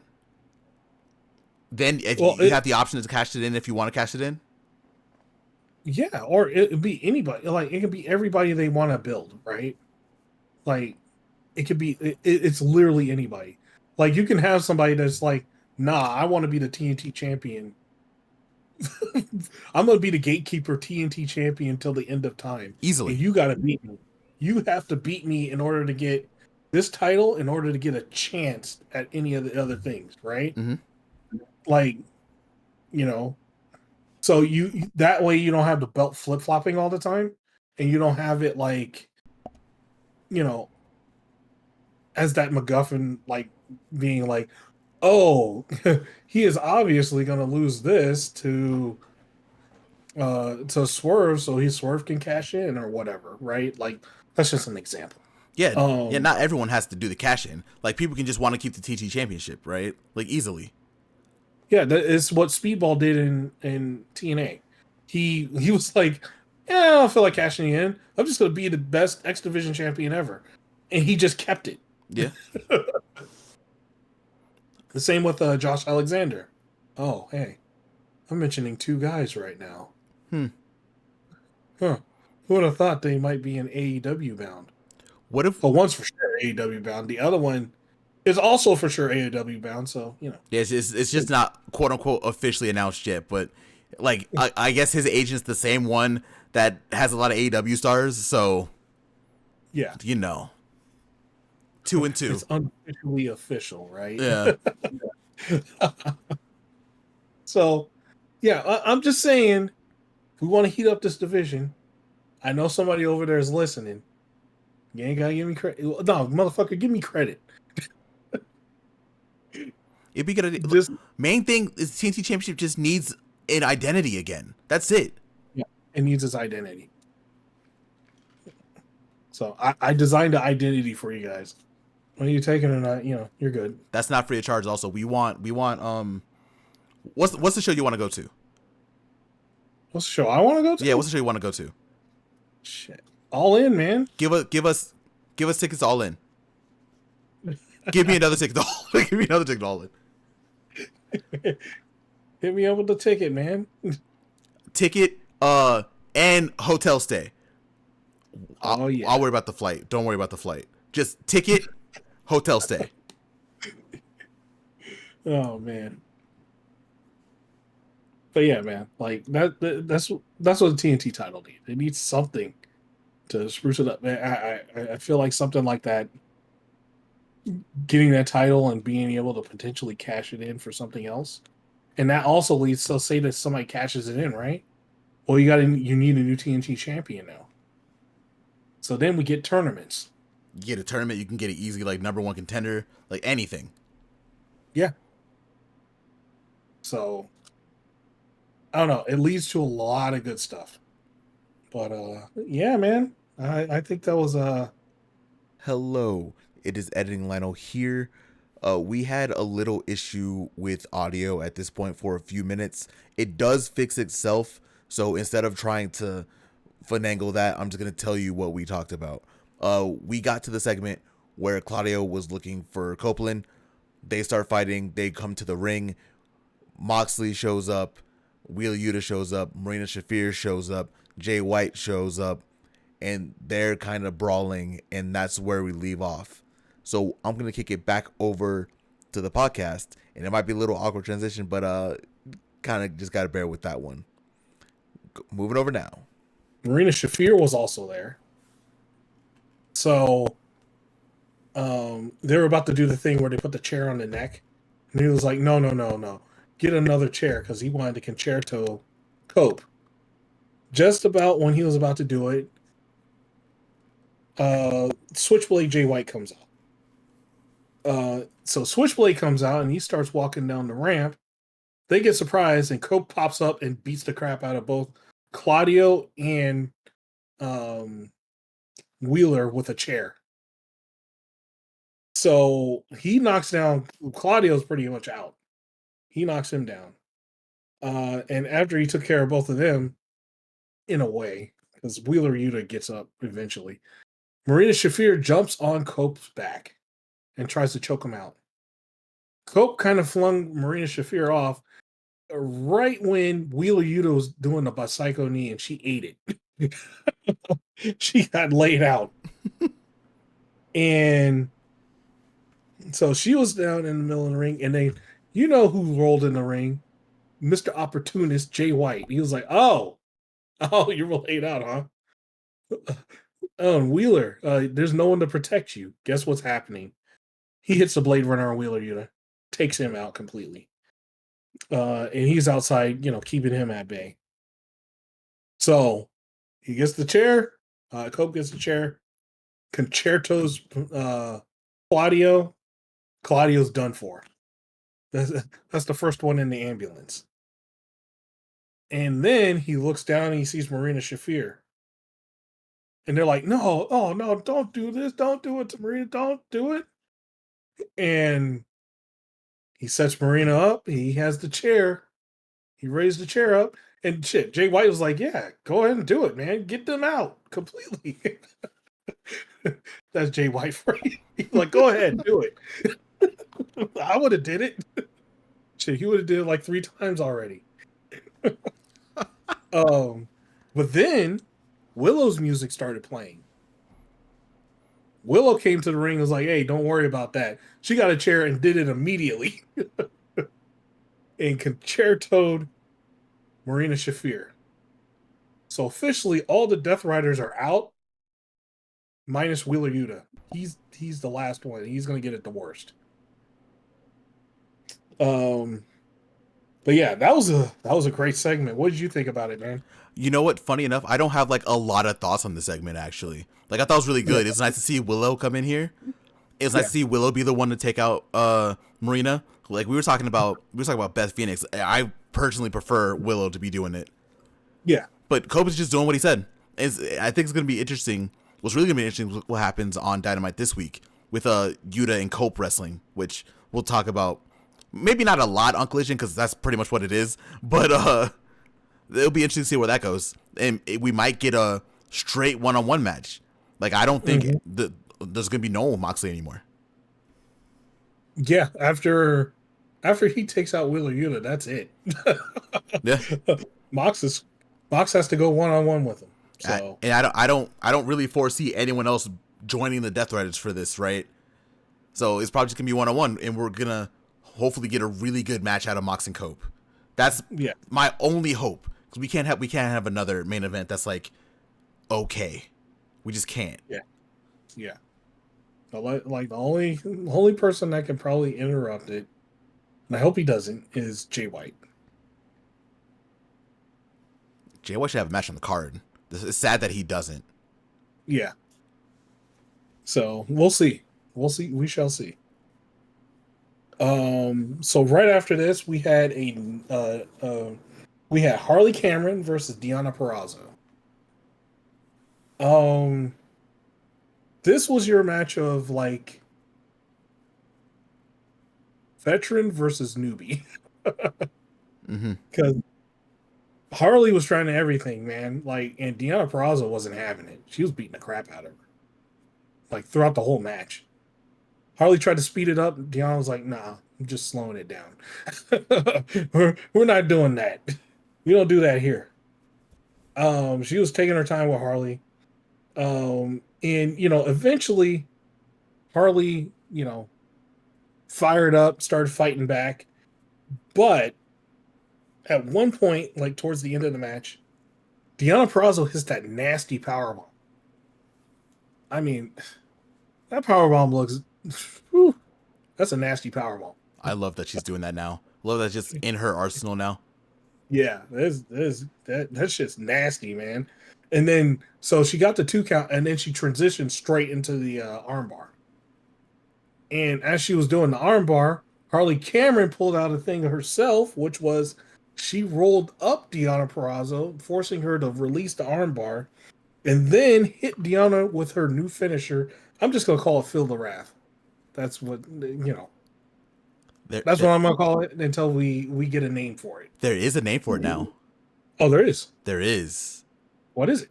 I could talk about what happened on Collision really quick. Jesus, I lost where I am for a second. Oh my god. Harley was on Collision on commentary for like a quick second, right? She was talking to the Collision team, and they were actually. Harley was like, "I noticed that you guys didn't name my move," and Nigel was like, "Well, I wasn't there. If I would, I could."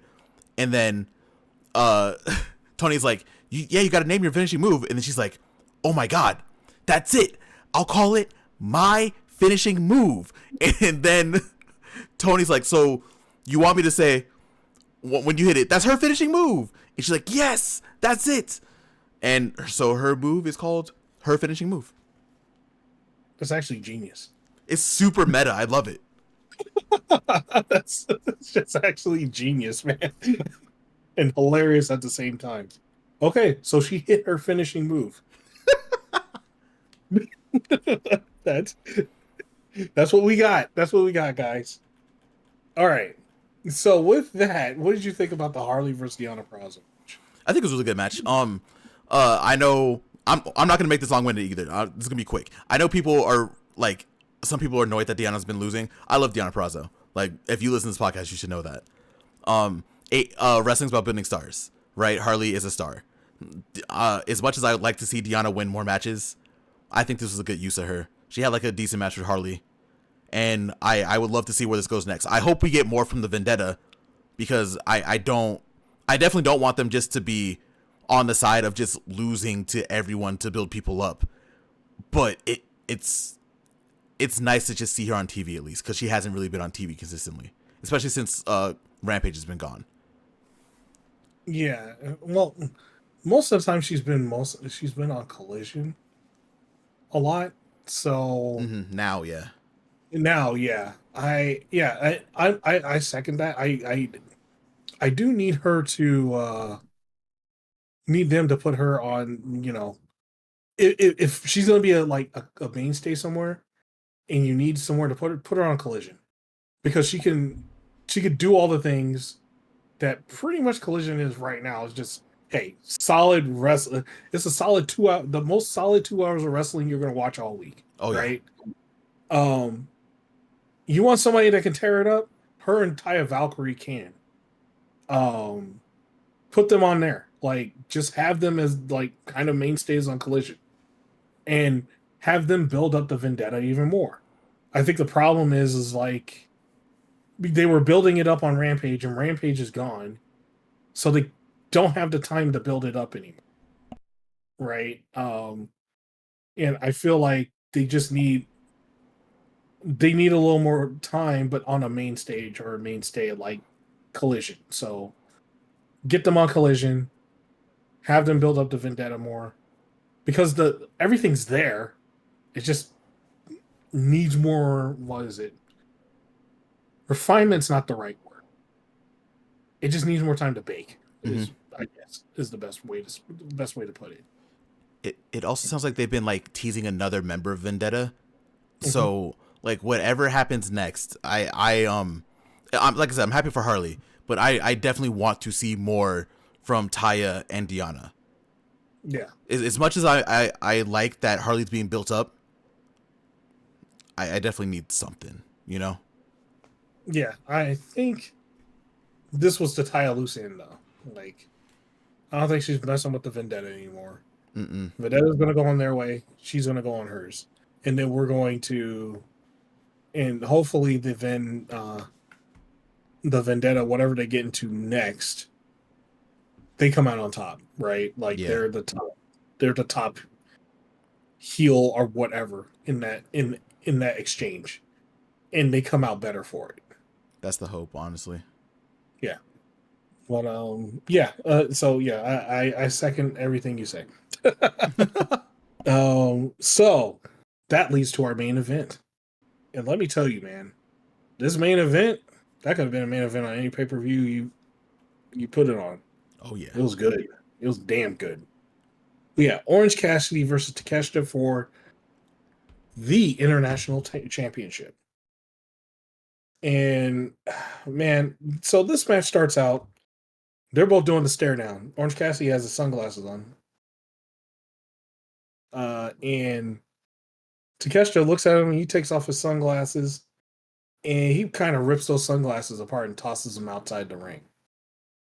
Orange Cassidy is like, oh, I pretty much knew that was going to happen. So he goes in his pocket and puts on another pair of sunglasses. And then they start wrestling. Him and Takeshita go back and forth. Takeshita knocks him down and takes the sunglasses off and puts them on gives them to Don Callis, and Don Callis puts them on. Like, Don Callis, you asshole. They didn't even fit. They looked like they were like compressing his head. Compressing that fat head of his. So he gets in the ring, there's even more big back and forth going on. And so what was happening was anything Takeshita did, not Takeshita, anything Orange Cassidy did, he would hit him, he'd kick him, he'd try to chop him, anything, right? Takeshita was tanking it and walking forward. And then he would hit Orange Cassidy with a big shot. They did a big exchange and it ended with Takeshita hitting that fucking big ass elbow. Letting that arm go a little limp so he could get that whiplash effect and just elbowed him straight in the face. He has his new unique wind up now. I love that shit. He winds up and kills you. So we come back from break with Orange Cassidy slamming Takeshita's head into the turnbuckles and hitting what was it? Like it was kind of like a jumping elbow off the top rope. Takeshita then gets up immediately, hits him with a clothesline. And then Orange Cassidy gets up. He tries to jump and do a tornado DDT. And then so Takeshita counters that. Then Orange Cassidy tries to do Stun Dog Millionaire. He counters that into a Blue Thunder Bomb for a 2 count. I'm not giving it justice. You need to see this shit when you need. Okay.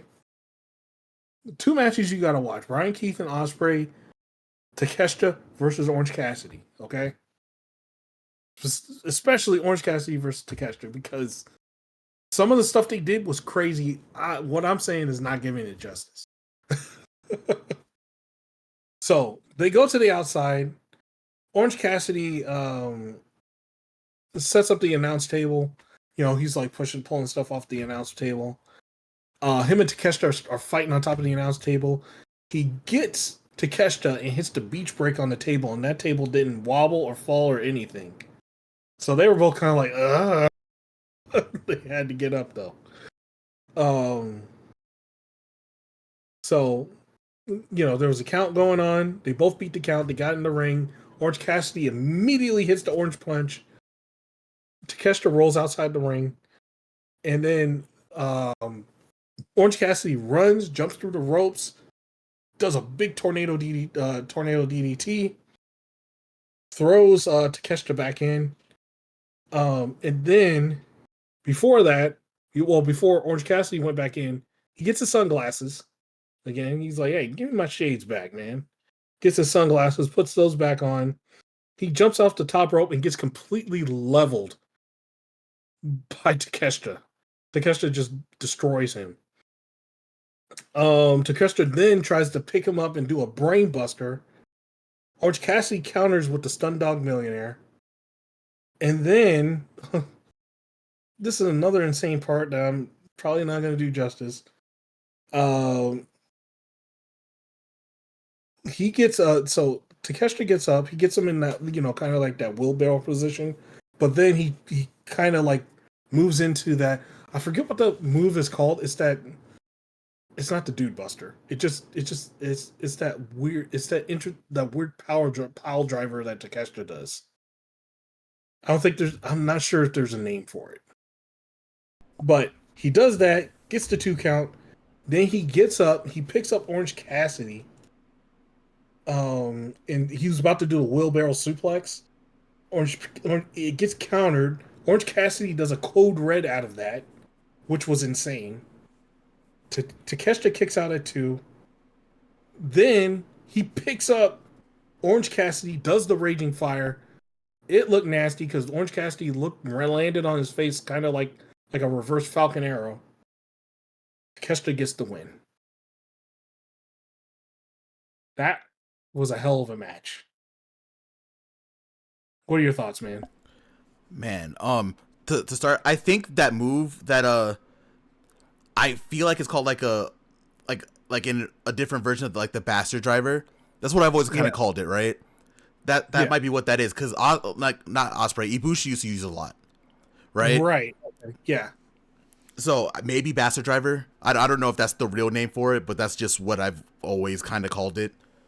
Mm-hmm. Yeah, that's where we're going. Yeah, we'll just go with that for right now. Until if someone can tell us what the name is, that'd be dope. But yeah. But I think the match was great. Like easily one of the greatest international champions in Orange Cassidy versus someone who has done a lot with that international championship, going around the world with it in Takeshita. Fantastic match. Like there's nothing else I can say about it. It's just a fantastic match and a great main event. Yep. Yeah, it was. That main event was fantastic. It was the best way, one of the best ways to cap off a great night of AEW Dynamite. So, with AEW Dynamite done, we need to hit that Collision. All yours, Lionel. Yes, sir. We actually talked a lot about this, so I'll go through stuff in detail of what we haven't talked about yet. But the stuff that we've talked about, the stuff we've given our opinions on, I'll touch on it when it happens in the show. But I'm not gonna go into detail on those. Yep. We start with as Collision does. We have our promo segments, right? We hear from Garcia, we hear from FTR, we hear from All Undisputed Kingdom, we hear from Bandito, we hear from Powerhouse Hobbs, and we hear from Julia Hart and Brody King. The Julia Hart and Brody King one is the interesting one because Okada came in and interrupted it. He walked in and was like, "Oh my god, I'm so sorry." And then Brody barks in his face, and Brody and Julia walk off. And then Okada just like kind of shines up the title and look at his reflection. It's like, yeah, nice. That's what we start with. Once we get Saturday Night's Alright for Fighting, we do that whole thing. Our first match, because remember, Collision is the wrestling show. The wrestling show. We have FTR, Dax Harwood, Cash Wheeler, versus the Undisputed Kingdom in Kyle O'Reilly and Roderick Strong. Let me tell you, this was a very fun match. I guess we'll just talk about it. Cash and Roderick Strong start with some chain wrestling. Cash is able to take advantage. After a hip toss from Cash, Roddy tags out and gets Kyle in. They kind of tussle for a little bit. Eventually, we get to Dax and Kyle. And FTR is able to take control for a little bit. Eventually, we get like a little bit of a back and forth. Kyle O'Reilly tried to attempt a single leg on Dax. Dax reversed it into a pile driver that looked nasty. Like, it looked rough. And we get the 1, 2, and the 3. But before the 3 happens, Kyle O'Reilly puts his leg on the rope. Dax sees it. The referee doesn't. The bell rings. Everyone's saying FTR is the winner. Everyone's like, oh no, the rope, the foot on the rope, the foot on the rope. So in a very stupid decision from FTR, they are pleading for this match to be restarted. They could have taken this win and left, like most people do. They did not. The match restarts. Stephon Smith's like, "Are you sure this is what you want to do?" And like, yes. Everyone's trying to restart the match. It does. FTR takes control again because Kyle O'Reilly is hurting from that pile driver. For the next few minutes, FTR is being very aggressive, like more aggressive than they've been in a while in AEW. Funny enough. Yeah. It doesn't matter though. Kyle O'Reilly is finally able to get out of the clutches of FTR, tags in Roger Strong, and Roger comes in with the hot tag. But it's at this point the match starts breaking down. Like at this point, everyone's just in the ring. So this is going to be the kind of hard part to talk about. But here are the things that I want to talk about. At this point, we have Cash, Dax, and Kyle are the legal men. Cash comes in. He gets hit in the ankle lock by Kyle O'Reilly. Cash taps immediately. It doesn't matter because he's not the legal man. Kyle O'Reilly doesn't let go because I think he knows that he is not the legal man. Dax comes in and gets a pin for the 2. Doesn't matter. Dax gets rolled over, and then Kyle puts him into the ankle lock. Then Dax is able to reverse it out. Cash comes in and hits him from the outside of the ring. Kyle O'Reilly falls back. Dax gets a roll up for the 1-2 with the tights, and Kyle O'Reilly is still able to kick out, which is again very interesting from FTR because they haven't really done the tights thing in a long time either. Yeah. And again, like I said, the whole match is crazy. I'm not going to talk about any more of the match. I'm just going to go to the end. Dax and Cash try to hit the Shatter Machine on Kyle O'Reilly. Roddy comes in and destroys Dax with the knee. And then Undisputed Kingdom's able to do a high-low, and Cash gets pinned. Undisputed Kingdom takes the win over FTR. So FTR getting this match restarted wasn't in their favor. Nope. FTR gets up. Undisputed Kingdom are shaking their hands because you talked about it on Dynamite. Like they had like a little back and forth exchange on Dynamite. FTR refuses to shake the hands of Undisputed Kingdom, and that's how that match ends. Prof, you have any thoughts on that one? I thought it was a great match, man. Like I said before, man, it's hard to have a. Okay, so you got 4 workhorses in the ring right here, right? It's hard to have a bad FTR match, man. Like, really hard. You got to be like trying to have a bad match with FTR to have a bad match. Even then, they'll pull it out. They'll be like, we ain't gonna have a bad match today. We'll just we're gonna fuck you up and pull a good one out of you. But on the other end, you have Roddy and Kyle O'Reilly. Shit. I wasn't worried about this match at all. This match was fucking fantastic. Mm-hmm. And FTR had like a little bit of an edge on them too this time. Even after they had the match restarted, they had like an edge, which was nice. We haven't seen that from FTR in a while, so I can't wait to see where that goes.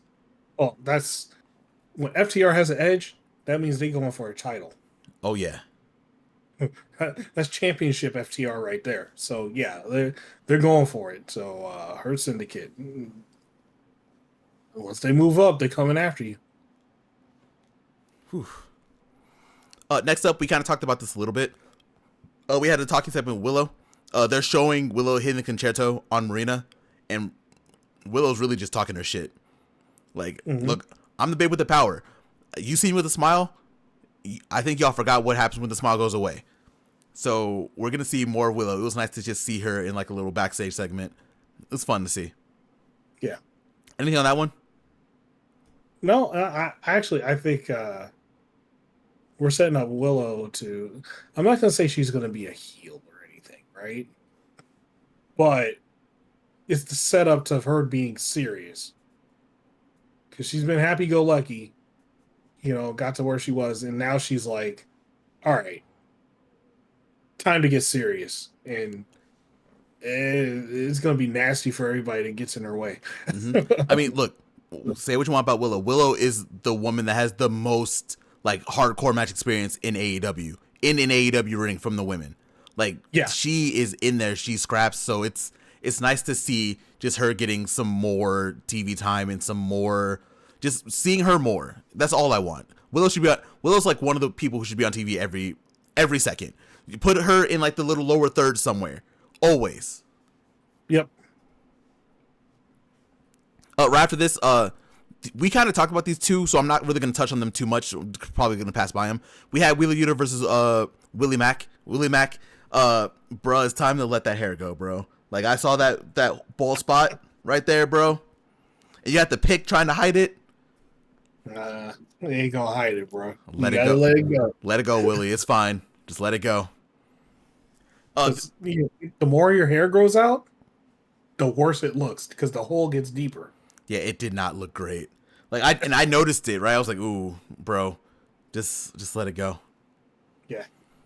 But like I said, this match, we kind of talked about this a little bit. Wheeler Yuta wins with the Psycho Knee, and this is when Moxley comes out, and this is when we get the announcement of Yuta versus Copeland on Dynamite. So we kind of talked about that already. I'm not going to touch on that too much more. Yeah.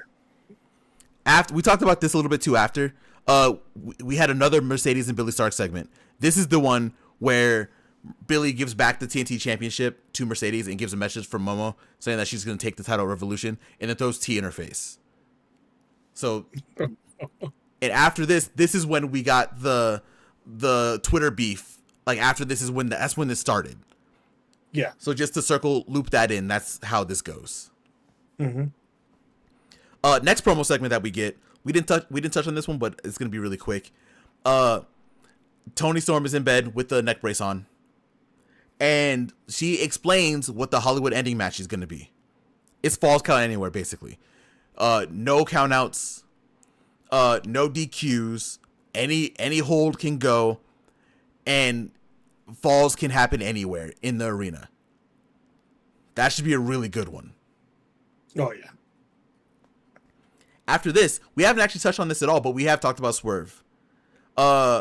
We have Swerve Strickland versus New Japan's own Clark Connors. For this, Swerve and Clark are starting with striking. Swerve immediately takes advantage. Swerve is just way bigger than Clark at this point. Just huge. Clark was able to try to get back in. He almost hit Aubrey as he was trying to hit Swerve with the shoulder tackle. He got in Aubrey's face, and this is when the crowd started booing. So he was finally able to, like, it was pretty quick, but he was able to get the crowd to, like, really boo him, which was nice to see, because they did not care when he came out there. Because I don't think they saw the promo segment like we did. Yeah. Or not the promo, the video package. So the video package, yeah, I don't think they did. Yeah, so it's understandable, but he was able to get them to boo, and this kept up with the whole match. They booed him the whole match, which was great, as they should. This is where the match gets wicked. Clark tries to kick Swerve. Swerve catches it and does that, like, under transition that he does. You can't even see me. I did the transition, but whatever. Into a backbreaker. And from the backbreaker, he takes Clark's arm and does a move that he has not done in a long time. And he snaps it. And it looks like he breaks the arm. Mm-hmm. And Nana's yelling, "That's what I want to see. This is the most dangerous man in AEW." So we talked about it before, right? The Swerve's redescent. We talked about it before. Yeah. I'm not gonna do it again, but talked about it earlier. And at this point, everything, like 90% of what Swerve did was for that arm, because that arm was done. During the commercial break, I know y'all can't see it. I can. I'm on Triller. All Swerve did was attack the arm. The entire commercial break. We come back. Every time Clark does any kind of offense, he has to stop because his arm's hurting. Like, he hit a German suplex, but he couldn't get the advantage. Swerve, every time that Swerve looks like he's about to, like, lose the advantage of this match, he just attacks the arm every time, and that's basically what happened for us in the match. Clark does hit a spear on him after he dodges the Swerve stomp from Swerve. But again, he can't take advantage because that arm, it's just done. Swerve grabs his arm, pulls him down, and Clark just, like, flat on the mat, just done. And then Swerve kicks him directly in the face with the house call for the win. Oof. And look, we got the back of Clark's head, and like, you know, when someone has long hair and they get rocked, they get hit real hard, and their head just, all their hair like flies around. That was Clark. This shit just snapped back. Like, Swerve like decked him in the face with the house call. It was nasty. Right after this, Swerve is in the camera and he's talking about how he's gonna get him and Nana's legacy back from Ricochet, and this is he's the first step to getting Swerve back into the main event where he belongs. Do you have any thoughts on this match? No, I thought it was great. Good showing by Clark Connors. And, you know, getting everybody, you know, acquainted with him. He can go. If you haven't seen him go, guy can go. Fantastic wrestler. And he could fit he fits the AEW style quite well. So, yeah, I thought it was a good match, and it was good to, you know, get Swerve back into get back into that mindset of he's the killer now. That's what he is. Mm-hmm. So yeah, great match. Right after this, we go back to Wednesday where we see the Outrunners run out to the Syndicate. Syndicate's about to walk away. They're about to go eat. Outrunners like, hey, we did it. We won. So we're going to get a tag team championship, right? And MVP's like, well, yeah, but I guess y'all didn't see us come out there and distract. No? Okay, whatever. You get your match. And congratulations, because you get to swim with great white sharks. And then I think it was Turbo. He was like, I thought we were going to wrestle, but that's okay. And then they're really excited. Such idiot. They're so dumb. They were like, after 20 long rookie years, we're finally getting a tag team title shot. So we're getting it. This is where we got the confirmation that this is going to be happening at Revolution. So we'll see where that goes. 20 long rookie years. 20 long rookie years. They're so dumb. It should be on YouTube. It's a segment to watch because it's funny. Because I think even Bobby like laughed. He like looked down laughing. Like it was great. It should be a fun match too. Yeah. I think that's the time. If he did break, that's like the second time they've done it. That's just funny. Yeah. After this is where we got Harley on commentary for a few minutes. There was no one in the ring, so we just kind of focused on them. And this is when we got the whole my finishing move thing. Her finishing move is her finishing move. I mean, it's brilliant. It's brilliant. It's great. It's when we're gonna hear it for the first time pretty soon. It's gonna be fantastic. It's so good. Next up, I'm gonna combine two segments because we had your boys, Big Boom AJ and Big Justice, were backstage at Collision. The first segment, we had Johnny TV like bump into Big Boom AJ, and he was like, "I saw y'all disrespecting MXM. So how about this? If you can find two friends, you can wrestle me and MXM at Revolution." And then he knocked a cookie out of his hand because Big Boom was eating a cookie. After a couple segments, we go back to them, and instead of trying to wait for it, I'm just going to say it now because there's no point. Big Justice is the one who's looking for tag team partners, right? He finds Orange Cassidy. So Orange Cassidy walks in. He's like, yeah, you know, I'll do it. Whatever. I'll wrestle with you. And then so Big Boom or Big Justice is like, okay, it's the three of us. And then Big Boom's like, no. You're going to be a great wrestler one day. You might be an AEW champion. But you got to be in our corner for this one. And then Orange Cassidy's like, oh, I have someone that can help with us. And then Mark Briscoe walks on screen. And Mark Briscoe is being Mark Briscoe.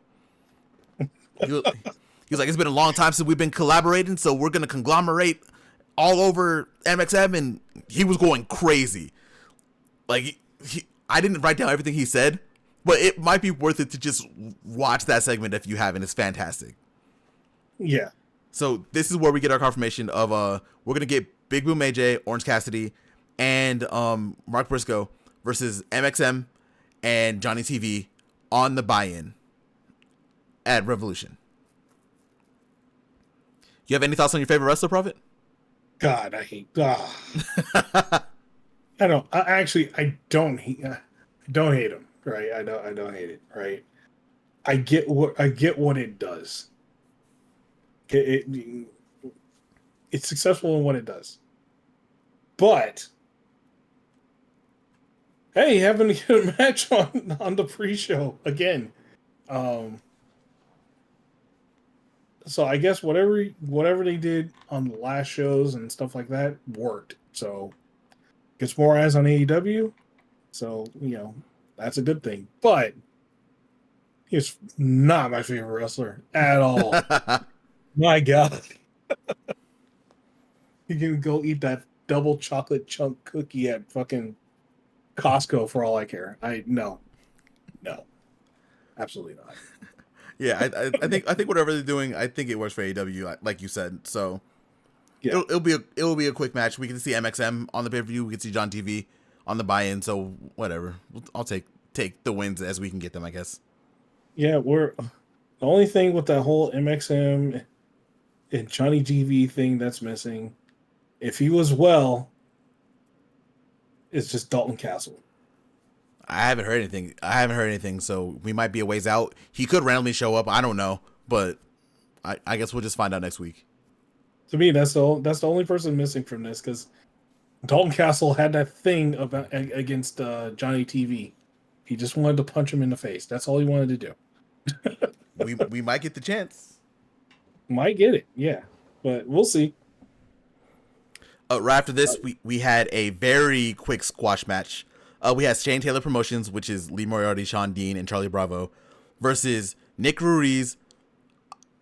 I typed his last name wrong. Vinny, his name, not Massar, and then Dave Dutra. Very quick. SCP took this, just beat the shit out of them. As they're walking out, Adam Cole's music hits. And Adam Cole, being Adam Cole, just walked past all of STP without saying a word, didn't even look at them, didn't acknowledge them, nothing. And you can see Shane Taylor's face. He's like, what the fuck are you doing? And this is what led this. Oh, go ahead, sorry. No, I was like, This is what led to the DQ for Danny Garcia versus Adam Cole. I'm not going to talk about the match. The match was good, though, for where it was. We've talked about it, right? Adam Cole's Adam Cole. We did the whole talk. But the reason why STP came out and disrupted this match and made it DQ is because of what Adam Cole did. Also, interestingly enough, no one from Undisputed Kingdom came out to help Adam Cole. Adam Cole and they just got beat up. Adam Cole and Danny Garcia got their asses beat. Mm-hmm. Oh shit! Which made Nigel say like, "You got knocked the fuck out," but he didn't say the fuck part. So that was funny. I don't know. Do you have any other? We talked about it earlier, but do you have any other thoughts on this? Let's see. No, I'm glad STP is getting more screen time. Adam Cole messed up. You don't just brush off STP like that. What are you doing? It was very dumb. Yeah, he ain't gonna take that lightly. Especially not Shane Taylor. Nope. Mm-mm. So, go ahead. It was great segment. It was a lot of fun. Yeah. Right after this, we got a video package for the Ops. It's Shibata, it's Samoa Joe. I'm down with it. It doesn't matter. It works out. We'll see where this goes. We'll see when we see them again. Who knows? Right after this, we had a rematch from last Collision. We had Julia Hart versus Queen Aminata 2. We talked a little bit about this, so I'm not going to go into full detail. I'm just going to talk a little bit about what happened. Before the match, while Queen Aminata is walking out, we get a promo package from Serena Deeb. Serena Deeb challenged Queen Aminata for the first ever pure women's match. So we're gonna get a pure match out of them. So that's gonna be cool to see. They should be really good at it. Oh yeah, yeah. And then Serena Deeb also said that she made a game plan against Julia Hart. And if Queen really wanted to prove herself to be in this pure match, let's see if she can put that plan into motion. So it seems like, even though Queen Aminata didn't want to work with Serena Deeb, they might be working together. That could be good. It could be interesting. And here's the thing. Whatever Queen Aminata got told worked like a charm. Because it did not take long for Queen Aminata to take control. Like, Julia did her Tihera. She did a couple elbow strikes, as Julia does. But Queen Aminata was able to hit a chop block on Julia's knee. And Julia's knee was, like, done for the rest of the match. Like, she was selling it really well. Hopefully she's not actually, like, hurt or anything like that. But she was selling it really well. Yeah. Everything Queen Aminata did at that point after that chop block was to that knee. Everything. Queen Aminata got her in like a leg scissors where Julia's like, she was sitting down, but Julia's face was still in the mat. Queen Aminata was very mean to Julia this match. Like, it was low key kind of bullying. It got bad. Damn. I'm going to talk about the end of the match, though, because Queen Aminata just had control for a majority of it. Julia Hart was able to come back, and she tried to go up for her patented moonsault. Queen Aminata dodged it, hit her with the headbutt, that Queen Aminata headbutt, and then hit her with that leg lariat, whatever that is. It might be called off with her head, because that's what helped Queen Aminata win this match. You know that leg lariat that she's like sitting on the bottom rope? That one. Yeah. That finished the match. Damn. Right after this, Brody King is coming out to help Julia. Julia's still like holding her knee, so hopefully it's not anything super serious. Hopefully she's not hurt. But yeah. Brody King is in the ring. Okada comes in and knocks out Brody King and is like looking at his title. So I'm guessing at some point we're getting a Continental Championship between Brody King and Okada pretty soon. Ooh, that's gonna be good. Do you have any thoughts on this one? No, I thought it was great. I like how they're building other things, like, you know, just this lead up to a Continental Championship match, and how much better all of the Hounds of Hell have been ever since, you know, it's very evident now one person held them all back. Yeah, it sounds like one person didn't want to play ball, so they all just kind of got sucked into it. Yeah, they all got screwed because they're in the same group, right? Mm-hmm. So I'm glad now they're getting their shine now. So I really do think it's cool. Right after this, we had Kenny Omega. It looks like he's doing via satellite. And he's just hyping up his match with Takeshita.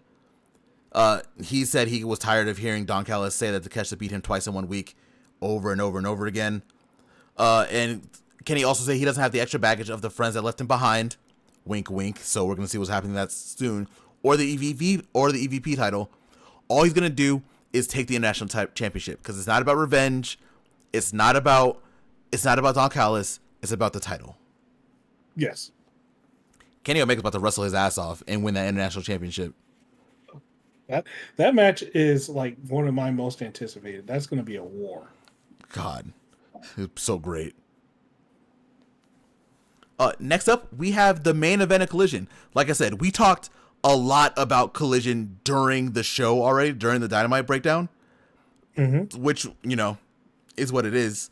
We didn't actually touch on this, though, which was the main event, the Learning Tree, Big Bill and Brian Keith versus Bandito and Powerhouse Hobbs. Ooh. Let me tell you. They're in Oakland, by the way. I know I didn't say that before. They're in Oakland. Palo Alto is not that far from Oakland. The crowd went crazy when Hobbs came out there. Absolutely nuts. Like, you would think Hobbs was like the guy. I think he's the guy. I think he's a future world champion for sure. I was about to say, I think he's a future world champion in my eyes. Oh, hell yeah. There's no ifs, ands, or buts. He's definitely a future world champion. He's already been a TNT champion? Come on. Hobbs wanted to start with Big Bill, but Big Bill was like, no, I'm not doing this. So Bounty Hunter comes in, because, again, Bounty Hunter's just wrestling right now. He runs up to Hobbs and gets in his face, but then he's like looking at him. He's like, oh, he didn't move. Oh, I'm sorry for whatever I did. I didn't mean it. I didn't mean whatever I did. And Hobbs beat his ass. Hobbs beat up Brian Keith for a little bit. The one thing that I really want to talk about in this match, Powerhouse Hobbs held up Bounty Hunter in like a suplex position. He walks to the back and tags in Bandito. Bandito hits his back to tag in. Bandito gets in front of him. He takes Bounty Hunter from Powerhouse Hobbs and is holding it up with one arm. Then throws him back to Hobbs for like a back suplex, a back slam. It was incredible. Like, it was like one of the strongest tag team moves I think I've ever seen in my life. Oh, man. Another spot I want to talk about before we really end this is Big Bill wanted to do the showdown spot with Bandito. So Bandito's like, okay, let's go. So they go back and they do 2 paces, but Big Bill turns around and tries to hit Bandito. Bandito dodges it, of course. So I'm thinking that's the end of that spot. I don't think we're gonna see that too much anymore, which is kind of nice. Yeah. I'm not gonna lie. The first time was dope, but then Jericho low key kind of ruined it. So it is what it is. At this point, Bandito is just getting beat down by the Learning Tree. Both Brian Keith and Big Bill are just in there beating him up. Hobbs is able to get into the match finally after a few minutes of Bandito just getting beat down. For one of the strongest hot tags I've ever seen. Like, the crowd went crazy. Powerhouse Hobbs was in there beating everybody up. He did his thing. There was one point where Bandito gets hit with a big boss man slam from Big Bill. Looked nasty. There's another point where Brian Keith and Bandito are just chopping each other. They hit each other with a double drop kick, and then they leave the ring. This brings in Hobbs and Big Bill again. Because at this point, the match is broken down. All tag team matches break down. That's just kind of what happens. Mm-hmm. Big Bill and Powerhouse Hobbs are throwing punches at each other. Powerhouse Hobbs gets the advantage and knocks Big Bill out of the ring. So then he looks over to Bandito. He's like, get on the rope. Get on top rope. Get on top rope. And Bandito's like, okay. So he gets up on the top rope. He gets on Hobbs' shoulders and then does a moonsault off of Hobbs' shoulders to Big Bill. The problem is, it didn't look like Big Bill really caught him. So Bandito just kind of hit the ground flat and just didn't move for a second. I was like, oh shit, hopefully he's not hurt. He wasn't. He got up right after anyway, but it was not great. Hobbs is in the ring with Brian Keith. They are both illegal men at this point. Hobbs hits that spine buster with authority. Like, I don't think he's hit this spine buster this hard in like 3 weeks, in a while. For the 1, 2, 3, Hobbs and Bandito win. Bandito's outside celebrating, so he looks like he's fine. They get their hands raised, and that's how Collision ends. You have any thoughts on this match? I will say it was a fantastic match to end a great show. Fantastic. You got the hometown guy pretty much with Hobbs. Everybody's going crazy for him. He's doing fantastic things. Everybody in the ring was just doing great work. So yeah, great match for the end of the show. It was so good. It was so good. You have any final thoughts on this week at AEW before we wrap this one up? So, my final thoughts on this week's AEW was man, I didn't really feel like there was like any real bad segments or anything, or any of those segments or any like matches that are like, ugh, okay, let's get past this or whatever. Even though I did talk about the Daniel Garcia stuff earlier, that's just a personal thing. It wasn't nothing to do with the match. It was more about how the title was. So, again, it's just another great week of AEW programming. Just it's a lot of fun. We called out the crap, whatever that was, and yeah, it was just another great week of AEW. Mm-hmm. AEW, we have 2 more shows before Revolution. So AEW is firing right now on all cylinders. So we'll see how this goes. We'll see what happens at Revolution. We'll see what happens on Dynamite next week and Collision. Next week's a big week for AEW, so we'll see how this goes.